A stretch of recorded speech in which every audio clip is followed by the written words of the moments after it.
दोस्तों मैं आपके सामने दो वीडियोस रखना चाहता हूं। दोनों वीडियोस को देखने के बाद आपको अंतर मालूम पड़ जाएगा।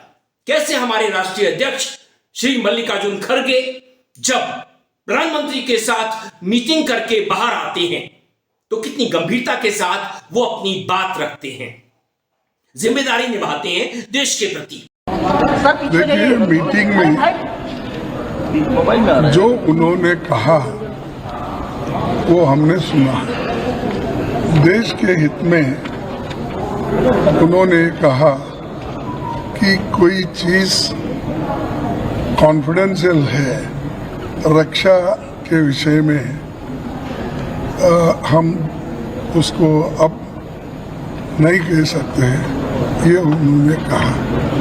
तो हम सभी जितने भी पार्टी के लोग थे सभी ने ये बताया कि इस घड़ी में, इस संकट के घड़ी में हम सब आपके साथ हैं और आप जो काम कर रहे हैं करते रहिए और देश के हित में हम आपके साथ रहेंगे। बस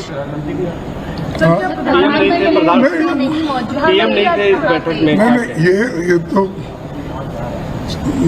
लास्ट टाइम भी हाजिर नहीं थे, इस बार भी नहीं है। ठीक है, ये उनकी मंशा है कि वो समझते हैं पार्लियामेंट के ऊपर है वो, तो ठीक है, जब वक्त आएगा पूछेंगे। लेकिन अब संकट की घड़ी है, इसमें कोई हम किसी को क्रिटिसाइज नहीं करना चाहते। धन्यवाद। पूरा सपोर्ट दिया हमने। खड़गे जी ने कहा वो सही है कि ऐसी चीजें जो डिस्कस नहीं करनी है, तो बस सबने सपोर्ट किया। वहीं जो हमारे वर्तमान प्रधानमंत्री हैं, 2008 में जब 26/11 मुंबई में हुआ था, प्रधानमंत्री ने आसमान सर पर उठा लिया था और सरकार को वो नर्वस कर रहे थे, राजनीति कर रहे थे, अपनी पार्टी का प्रचार कर रहे थे कि अगर आपको आतंकवाद नहीं चाहिए तो हमें चुनिए। मैं रह नहीं सकता हूं, अपने आप को रोक नहीं सकता हूं और इसलिए मैं आया हूं। मैं होटल तक आया हूं। मैंने पुलिस को ये भी आग्रह किया कि मैं कार में बैठ करके अंदर चक्कर लगाना चाहता हूं, मुझे इजाजत नहीं मिली। लेकिन मैं चाहता हूं कि पुलिस के जवानों ने, एनएसजी कमांडोज ने, फायर ब्रिगेड ने, आर्मी ने जो भी काम किया है, फील्ड में आकर के मुझे उनको बधाई देनी चाहिए, उनका सराहना चाहिए, समर्थन करना चाहिए, क्योंकि वो देश के लिए लड़ रहे हैं और मॉरल सपोर्ट के लिए ही मैं आया हूं। मैं आज शहीद 2 जाबाज पुलिस के अफसरों के घर होकर के आया हूँ। 2008 जब मुंबई अटैक हुआ था, उसके बाद सबसे बड़ा सिविलियन अटैक है ये। और उस टाइम नरेंद्र मोदी गुजरात के चीफ मिनिस्टर थे, तो वो क्या कर रहे थे? जब 29 के मॉर्निंग तक, 26 में सीज शुरू हुआ, 29 मॉर्निंग तक टेररिस्ट को फाइट करते रहे हमारे सिक्योरिटी फोर्सेस वेरियस साइट्स में।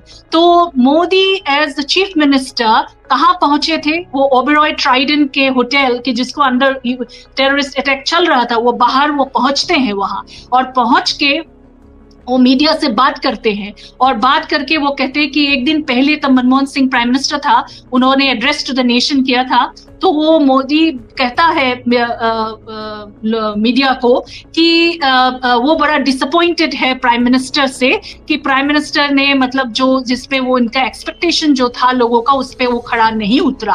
और वो डिमांड कर रहे थे कि चीफ मिनिस्टरों का एक इंटरनल सिक्योरिटी पे मीटिंग किया जाए, प्राइम मिनिस्टर को डिमांड कर रहे थे। और बड़ा इंटरेस्टिंग बात यह है कि एक दिन पहले ही 28 की बात कर रही हूँ मैं, 28 नवंबर की बात कर रही हूँ, 27 नवंबर में उनके पार्टी ने कहा कि ये फुल स्केल वॉर है इंडिया पे और हम सरकार के साथ है, that government of the day के हम साथ है, एकजुट है। और उसके बाद नेक्स्ट डे ही मोदी जाता है वहां और वो पॉलिटिक्स करते हैं। और उसके बाद क्यों पॉलिटिक्स वो करते हैं? क्योंकि अगला दिन 29 को हम देखते हैं कि बीजेपी बहुत सारे हर नेशनल न्यूज़पेपर्स में बड़ा बड़ा फुल पेज एड्स निकालते हैं और वो कहते हैं कि सरकार वीक है और टेरर को रोक नहीं पा रहे हैं, तो बीजेपी को वोट दीजिए। आज अगर कांग्रेस ऐसा करती तो गोदी मीडिया हो या भगवा ब्रिगेड आसमान सर पर उठा लेते, मगर आज विपक्ष जिस तरह से मोदी सरकार के सामने पेश आ रहा है, साथ पेश आ रहा है, वह काबिले तारीफ है।